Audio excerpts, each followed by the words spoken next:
Electric scooter versus petrol bike. Sudhakar अपने बेटे सूरज के पास रहने आता है, लेकिन शहर का वातावरण उसे रास नहीं आता। वो फिर से गांव जाना चाहता है, इसलिए वो अपने बेटे से कहता है, बेटा, मुझे ये शहर कुछ अच्छा नहीं लगता है। ये शोर प्रदूषण से मुझे बहुत तकलीफ होने लगी है। मैं तो बेटा बाकी की जिंदगी गांव में ही आराम से बिताना चाहता हूँ। कम से कम गांव के शुद्ध वातावरण से मुझे राहत तो मिलती है। लेकिन पिताजी, आप गांव में अकेले, मुझे तो हमेशा आपकी चिंता लगी रहेगी। आप मत जाइए पिताजी। सूरज सुधाकर को बहुत रोकने की कोशिश करता है, लेकिन सुधाकर आखिरकार गांव वापस आ जाता है। गांव आते ही उसे गांव में अच्छा लगने लगता है। वाह वाह, गांव के जैसी शांति, शुद्ध हवा और कहीं नहीं मिलेगी। बस ये गांव शहर के जैसे ना बन जाए। दूसरे दिन सुधाकर सवेरे सवेरे सोकर रहता है। तब उसे बाइक के हॉर्न की आवाज आने लगती है। वो जाग जाता है। अरे बाप रे, ऐसा लगा जैसे मैं शहर में ही हूँ। कितना शोर हो रहा है यहाँ पर। सुधाकर बाहर देखने जाता है तो गांव के लड़के बाइक से बेवजह आना जाना कर रहे थे। वो स्टंट कर रहे थे, मस्ती कर रहे थे और उसी के साथ साथ हॉर्न भी बजा रहे थे। ये देखकर सुधाकर को बहुत गुस्सा आता है। अरे तुम लोग काम पर जाने के बजाय यहाँ आवारों की तरह स्टंट मारते फिर रहे हो, बेवजह हॉर्न बजाकर शोर मचा रहे हो और वातावरण को प्रदूषित कर रहे हो। हम जैसे बूढ़ों को तकलीफ होती है इससे। तभी उन लड़कों में से एक लड़का मदन कहता है, अबे ओए बूढ़े, इस उम्र में हम मजे नहीं करेंगे तो क्या तुम्हारी उम्र के होने के बाद करेंगे? और तुम कौन होते हो हमें बाइक से मजे करने से रोकने वाले? चल जा, जाकर कब्र में सो जा बूढ़े। अरे तुम्हें तो बात करने का भी तरीका नहीं है। बिगड़ी हुई पीढ़ी है तुम लोगों की। पता नहीं क्या हाल होगा इस गांव का। इस तरह वो लड़के सुधाकर की एक भी बात नहीं सुनते। अब तो वो जानबूझकर सुधाकर के घर के पास उसे सताने के लिए घूमते रहते हैं। तभी एक बार सुधाकर अपने बेटे सूरज से कहता है, बेटा, शहर का हाल और गांव का हाल एक जैसा होता जा रहा है। मुझे कुछ ऐसा उपाय बता जिससे मैं गांव को बचा सकूं बेटा। सुधाकर सूरज को सारी बात सविस्तर बताता है। तब सूरज एक दिन अपने पिताजी के लिए एक इलेक्ट्रिक बाइक लेकर आता है और वो कहता है, पिताजी, ये एक इलेक्ट्रिक स्कूटर है। इससे ना आवाज आती है, ना ही कोई प्रदूषण होता है। और तो और पेट्रोल भी नहीं लगता। आप इलेक्ट्रिक बाइक या फिर स्कूटर के बारे में इस गांव के लोगों को समझाइए, ताकि वो सारे पेट्रोल पर चलने वाले और शोर मचाने वाले वाहन खरीदने के बजाय इलेक्ट्रिक वाहन खरीदे।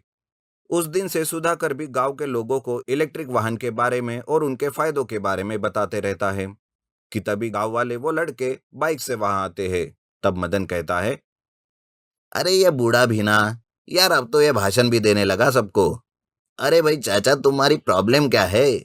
हम इस पेट्रोल बाइक से घूमते हैं तो क्या तुम्हें अच्छा नहीं लगता क्या? अरे तुम्हें तो समझाने से कोई फायदा नहीं है। पर हाँ, तुम्हारी इस पेट्रोल की बाइक से मेरी इलेक्ट्रिक स्कूटर कई गुना ज्यादा अच्छी है। अच्छा बुड्ढे, इतनी अकड़? तो फिर ठीक है। पेट्रोल बाइक और इलेक्ट्रिक स्कूटर के बीच रेस हो जाए और ये तय कर लेते हैं कि क्या अच्छा और क्या बुरा है। ठीक है, मैं तैयार हूँ। पर मेरी एक शर्त है। अगर मैं जीत गया तो तुम्हें मेरी बात माननी होगी। और अगर तुम जीत गए तो मैं तुम्हारे रास्ते कभी नहीं आऊंगा और ना ही तुम्हें कुछ कहूंगा। इस तरह मदन और सुधाकर के बीच रेस लग जाती है। दूसरे दिन रेस की जगह सब गांव के लोग इकट्ठा हो जाते हैं। मदन अपनी पेट्रोल बाइक और सुधाकर अपनी इलेक्ट्रिक बाइक से रेस के लिए तैयार होते हैं। रेस की शुरुआत में मदन आगे जाता है। पेट्रोल की वजह से ढेर सारा धुआं निकलता हुआ सब लोग देखते हैं। तो सुधाकर की इलेक्ट्रिक बाइक से कोई धुआं नहीं निकलता। सुधाकर अपनी इलेक्ट्रिक स्कूटर की स्पीड बढ़ाता है और पेट्रोल बाइक को हरा देता है। तब मदन कहता है, कहो चाचा, आपने अपनी बात साबित करके दिखाई। मैं रेस हार गया। अब बताओ हमें क्या करना होगा? कुछ नहीं बेटा, बस अपनी इस पेट्रोल बाइक को इलेक्ट्रिक बाइक में बदल दो और मुझे कुछ नहीं चाहिए। मदन और उसके दोस्त दूसरे ही दिन अपनी पेट्रोल बाइक को इलेक्ट्रिक बाइक में बदल देते हैं और गांव में जो कोई वाहन लेता है वो इलेक्ट्रिक ही होता है। इस तरह से गांव में एक भी पेट्रोल वाहन नहीं था और ना ही कोई प्रदूषण। इस तरह से गांव का नाम भी इलेक्ट्रिक वाहनों का गांव करके प्रसिद्ध हो जाता है। Remote control cement mixer truck. Sudhakar नाम का एक आदमी मेहता नाम के बिल्डर के पास काम करता था। मेहता बहुत ही अकड़ू और लालची इंसान था। वो अपने पास काम करने वाले लोगों को तनख्वाह भी बराबर वक्त पर नहीं देता था। सुधाकर अब बूढ़ा हो चुका था, इसलिए एक बार मेहता सुधाकर को बुलाकर कहता है, सुनो सुधाकर, आज तुम्हारा रिटायरमेंट है। जैसे सरकारी नौकरी में होता है ना, ठीक वैसे ही। पर मालिक, मुझसे कोई गलती हुई क्या? अभी तो मुझे काम की बहुत जरूरत है। मेरे पोते के कॉलेज की फीस भरनी है मालिक। प्लीज मुझे काम से मत निकालिए। लेकिन सुधाकर, मैं इसमें कुछ नहीं कर सकता। तुम्हारी वजह से मैं अपना नुकसान नहीं कर सकता। अब तुमसे काम भी नहीं हो पा रहा है। तुम ही बताओ मैं क्या करूं? ऐसा कहकर मेहता उसे 1 महीने की तनख्वाह देकर काम से निकाल देता है। सुधाकर बहुत ही मिन्नतें करता है, पर मेहता उसकी कुछ नहीं सुनता। बेचारा सुधाकर उदास होकर घर आता है।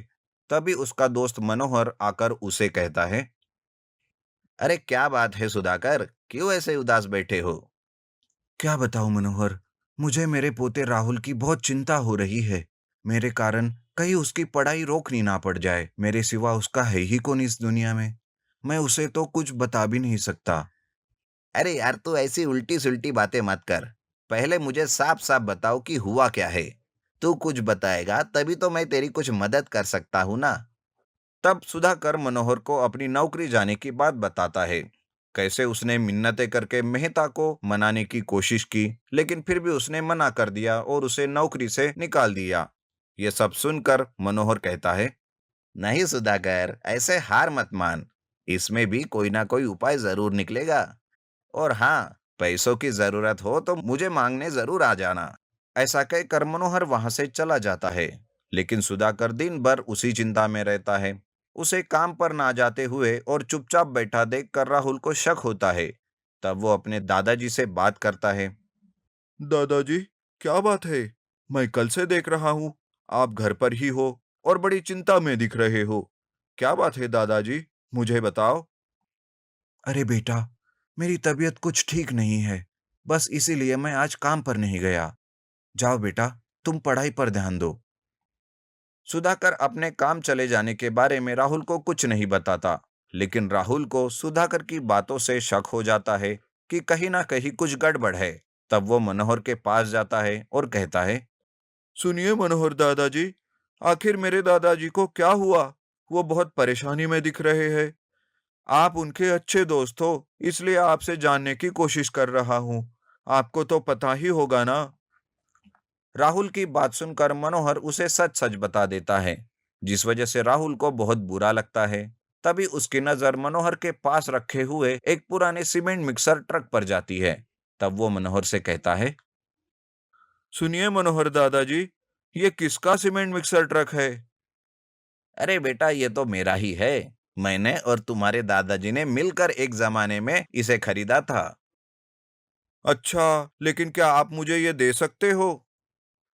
हाँ हाँ बेटा, लेकर जाओ। वैसे भी इस पर अब तुम्हारा भी हक है। मेहता की वजह से हमारा व्यापार नहीं चल पाया और उसी के पास हमें ये काम करना पड़ रहा है। अरे तो दादाजी के परेशानी का हल तो मिल ही गया। मैं अब इसको ऐसे ठीक करवाता हूँ कि दादाजी को काम ही काम मिलेगा। राहुल एक मैकेनिकल इंजीनियरिंग की पढ़ाई कर रहा था। उसे मशीन के बारे में सब कुछ पता था। राहुल उस पुराने सीमेंट मिक्सर ट्रक को रिपेयर करता है और उस ट्रक को लेकर वो अपने दादाजी के पास जाता है और कहता है, दादाजी, ये देखिए मैं आपके लिए क्या लाया हूँ। अरे बेटा, क्या लाए हो और इतने पैसे कहाँ से आए तुम्हारे पास? अरे दादाजी, एक बार देखिए तो सही, ये आपके परेशानी का हल है। अब आपको किसी के पास काम करने की कोई जरूरत नहीं। आप अपना खुद का काम शुरू कर सकते हैं। पर बेटा, मुझसे इस उम्र में काम हो पाएगा? दादाजी, इसीलिए तो मैंने ये remote control cement mixer truck बनवा के दिया है आपको। अब आप बैठे बैठे सारा काम कर सकते हो। राहुल ऐसा कहकर सुधाकर को रिमोट से किस तरह सीमेंट ट्रक से काम किया जा सकता है वो सब कुछ बताता है। ये सब देखकर सुधाकर बहुत ही खुश हो जाता है और उस दिन से खुद का काम शुरू करता है। धीरे धीरे काम बढ़ता जाता है और उसे अच्छे खासे पैसे मिलने लगते हैं। तब सुधाकर अपने पोते राहुल से कहता है, वाह बेटा, तुम्हारी वजह से आज मेरा काम बहुत ही अच्छे से चल रहा है। तुम्हारी वजह से ही मुझ जैसे बाकी लोगों को भी काम मिला। सब लोग तुम्हारी बहुत तारीफ कर रहे हैं बेटा। मुझे तुम पर गर्व है। Primitive underground house. रमेश और नितेश नाम के दो भाई रामपुर नाम के गांव में रहते थे। एक दिन रमेश अपने भाई नितेश के परिवार को घर से बाहर निकालते हुए कहता है, सुन नितेश, आज से तेरा और मेरा रिश्ता खत्म। ये सारी जायदाद अब मेरी है। अब तुम्हारा इस जायदाद पर कोई हक नहीं है। रमेश एक लालची इंसान होता है जो कि अपने खुद के भाई का भी भला नहीं सोचता। वो सारी जायदाद चुपके से अपने नाम करके अपने भाई नितेश को घर से बाहर निकलवाता है। रमेश की ये बात सुनकर नितेश कहता है, पर भैया, मैं अपने परिवार को लेकर कहाँ जाऊंगा? जायदाद नहीं, पर कम से कम रहने के लिए एक घर तो देते। अरे गांव के बाहर जो बंजर जमीन है ना, वहां जाकर रहो तुम अपने परिवार के साथ। लेकिन यहाँ पे रहकर मेरा दिमाग मत खाओ। अब मुझे कुछ और नहीं सुनना, नहीं तो मैं वो जमीन भी तुमसे छीन लूंगा। नितेश अपने परिवार को लेकर उस बंजर जमीन पर रहने के लिए जाता है, जहां पर कोई भी घर नहीं था। चारों तरफ बस बड़े बड़े पत्थर ही पत्थर पड़े थे। ये सब देखकर नितेश की पत्नी नीना कहती है, अजी, यहाँ तो कोई भी घर नहीं है और यहाँ हम घर बांध भी नहीं सकते। इन बड़े बड़े पत्थरों को कैसे उठाएंगे? आपके भाई ने हमारे साथ ये बिल्कुल भी अच्छा नहीं किया। वो दोनों भी एक बड़े से पत्थर पर बैठकर सोचते रहते हैं कि तभी एक चूहा जमीन के अंदर से आकर नितेश के पैरों को काटते रहता है। तब नितेश कहता है, अरे हट हट, ये चूहा भी ना काट दिया मेरे पैरों को। पर यहाँ बंजर जमीन पर ये चूहा क्या कर रहा है? यहाँ तो कुछ भी खाने के लिए नहीं है। नितेश इस तरह सोचते रहता है कि तभी वो चूहा फिर से आकर नितेश के पैरों को काटने लगता है।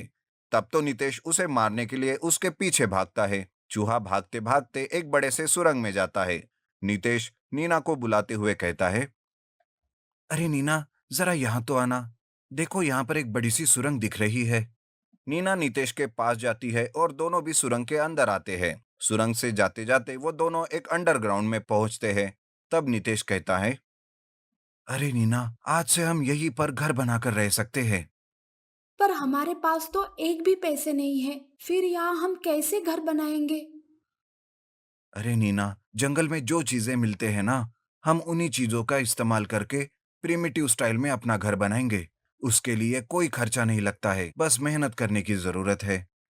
ये कहकर नीना और नितेश घर बनाने के लिए चीजें ढूंढ कर लाते हैं और बड़ी ही मेहनत से कुछ ही दिनों में वो प्रिमिटिव अंडरग्राउंड हाउस बनाते हैं और उसी घर में रहने लगते हैं। तब नितेश नीना से कहता है, नीना, आखिरकार हमारे रहने का इंतजाम हो गया।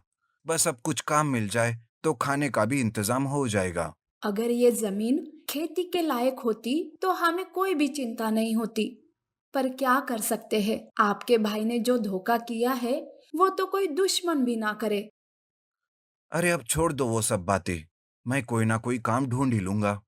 वे दोनों ऐसी बातें कर ही रहे थे कि तभी वो चूहा फिर से उनके प्रिमिटिव अंडरग्राउंड हाउस में आता है और वहां पर इधर उधर करने लगता है। तब नितेश उस चूहे को भगाने की कोशिश करता है। तब वो चूहा भागते भागते एक बिल में घुस जाता है। उस बिल में से थोड़ी रोशनी आती हुई दिखाई देती है।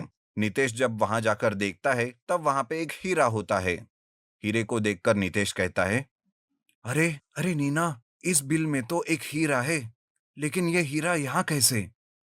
नितेश उस हीरे को निकालकर देखता रहता है। नीना भी उस हीरे को देखकर चौंक जाती है।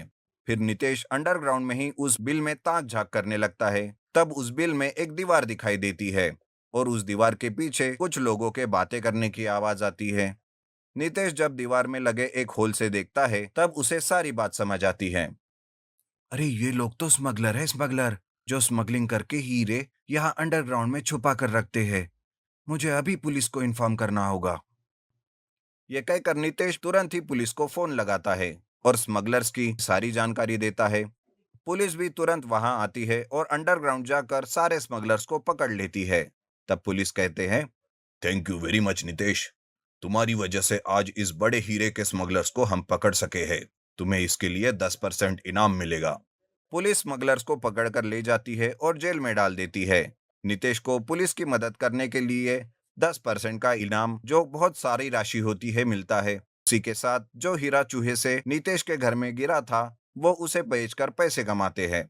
बाद में जेसीबी से बड़े बड़े पत्थरों को वो उठाता है और उस बंजर जमीन को खोदकर खेती के लायक बनाता है।